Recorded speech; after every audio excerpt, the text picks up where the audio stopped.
As the investigation into ties between the Trump Organization and Russian officials by special counsel Robert Mueller continues, the New York Times is reporting on the frenzied days around Attorney General Jeff Sessions' decision to remove himself from overseeing the inquiry and President Trump's firing of then FBI Director James Comey. Our correspondent William Brangham has more. The New York Times report paints a revealing picture of Mr. Trump and his inner circle in those crucial early days of the Russia investigation. To break down the revelations and what they mean for the president and the man who is now investigating him, I'm joined by Julie Hirschfeld Davis, White House reporter for the New York Times who worked on this story, and Jack Goldsmith, professor of Harvard Law School and co-founder of the lawfareblog.com. He also served as Assistant Attorney General for the Justice Department's Office of Legal Counsel during the George W. Bush administration. So, Julie, I wonder if you could just start off. This story had so many interesting details to it and helped tell us a little bit more about what may be an obstruction of justice case. Can you just give us some of the details that you guys reported? Well, what we're learning is more about what the special prosecutor, Robert Mueller, is looking at as he tries to figure out whether there is a case for obstruction of justice. And one of the key things that my colleague Mike Schmidt and the rest of us learned in the course of reporting the story was that the president, we had known before that the president was very upset that the Attorney General, Jeff Sessions, recused himself from the Russia investigation. What we found out now is that he actually dispatched the White House counsel, Don McGahn, who is the top lawyer at the White House, to essentially lobby Jeff Sessions not to do that. He had been considering it. He sent McGahn to try to talk him out of it.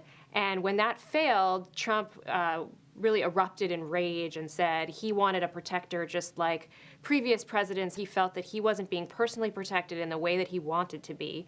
And he said, "Where's my Roy Cohn?" Of course, referring to his former personal lawyer, who was also the top aide many decades ago to Senator Joe McCarthy when he was doing the anti-communism hearing. So we learned about that and the lengths to which the president went to try to keep Sessions in control of this investigation. We also learned about the sort of way that White House lawyers were trying to manage this idea that they knew the president had to fire the FBI director.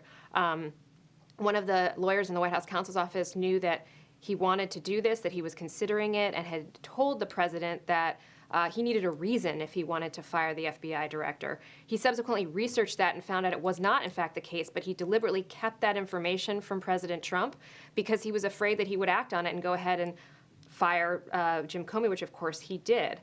We're also learning more about the justification that the president and his top aides were trying to put in place for getting rid of Comey. We know that Jeff Sessions apparently dispatched an aide to go to Capitol Hill and see if there was any dirt they could dig up on Comey, ostensibly, I would assume, in an effort to discredit him before letting him go. Some really revelatory tidbits here. Jack Goldsmith, what of these elements stand out to you and why? Well, they're all three interesting tidbits, but I'm not sure how much they add to what the president himself has already admitted to in his tweets and discussions about a possible obstruction of justice charge. We know from the president and from lots of previous reporting that the president's very strongly against the investigation, that he's angry at Sessions for doing it. We know that he fired Comey because the president told us so in connection with the Russia investigation.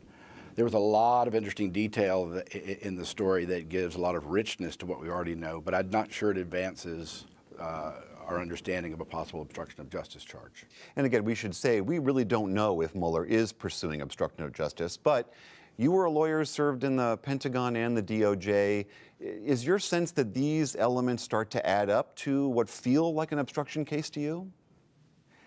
So I'm not sure, and here's why I'm not sure. First of all, there are a lot of legal complications for Mueller to be able to bring an obstruction case. One is there's some tricky questions about what it would take. Corruption is when someone obstruction of justice is when someone tries to impede an investigation with a corrupt purpose. And it's a very tricky and difficult legal problem to know what that means when it's the president basically trying to influence an investigation, even of himself, because the president sits atop the executive branch. He has authority to fire people. He has, in some sense, the authority to direct investigations. So he has a lot of constitutional authority to control the executive branch. On the other hand, there are certainly some things the president could do that would probably constitute obstruction of justice. The problem is knowing whether Trump, who's been so overt at admitting his reasons for doing this, and because he thinks that the whole investigation is a sham and the like, whether that amounts to obstruction of justice. And moreover, even if it does, and we don't know what Mueller knows, the Department of Justice's position is that a sitting president can't be prosecuted. I believe Mueller would probably abide by that. So I think all of this investigation that's looking at obstruction of justice or possibly obstruction of justice is more for a report that would be sent to Congress and for public consumption and congressional consumption for a possible impeachment proceeding. I don't think Mueller is going to indict the president. Julie, there was another piece of information in this report and in prior New York Times reports, and that's pertained to the letter that President Trump apparently drafted when he was putting out his rationale. This was the letter that was going to be sent to Jim Comey saying, here's why I'm firing you. We know that the actual letter that was sent to Comey was all about Hillary Clinton and the investigation and how Comey handled that. Can you tell us what your reporting showed about what the first letter actually contained? Right, so we reported the existence of this letter some months ago, and it basically was a letter that the president put together with Steve Miller, his senior policy advisor, and in consultation with his son-in-law, Jared Kushner, but basically laying out the reasons for firing Comey. This may have been in the period of time under which in which he was under the impression that he needed a reason beyond just, I don't want him there and I'm firing him. And it talks about the investigation being a complete fabrication, and it makes it very clear what, as Jack said earlier, the president has actually said publicly, which is that the reason he was firing Comey, or at least one big reason, was that he didn't like the Russia investigation. He didn't think he thought it was baseless, and that was really what was largely behind his decision to try to get rid of him. Jack Goldsmith, I know that you believe that the details of this letter and the involvement of Deputy Attorney General Rod Rosenstein, that's much more interesting to you, what the Deputy Attorney General's role in this justifying how Comey got sacked is all about. Can you explain? Yes, I actually think this is the most interesting revelation in the story.